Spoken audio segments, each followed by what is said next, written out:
Sulla proposta di eliminare le restrizioni dal 15 giugno, lei che cosa ne pensa? Penso che sia una cosa logica aver abbandonato molte delle restrizioni, perché comunque siamo passati dalla fase pandemica a quella endemica. Endemica vuol dire convivenza con il virus. I dati oggi mi dicono che ho 6 volte i contagi di un anno e mezzo fa, ma ho l'ospedalizzazione che è sostanzialmente stabile.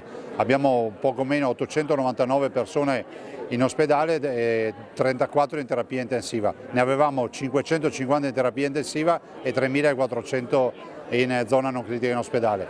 Quindi c'è la convivenza, ovviamente come dico sempre io, non è proibito farsi il bagno in mare, ma a gennaio non ci vai perché ti prendi quantomeno un raffreddore o la polmonite. Se vai in un luogo dove c'è molto assembramento, magari usa buon senso e mettiti la mascherina, anche se magari non è obbligatoria.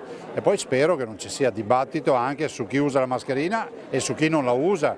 Se qualcuno non la usa è libero di non farlo, se qualcuno la usa va rispettato. Lo dico perché ho avuto anche segnalazioni di persone che portano la mascherina perché trapiantate, ad esempio, e vengono magari redarguite o richiamate stupidamente perché loro comunque la devono portare la mascherina.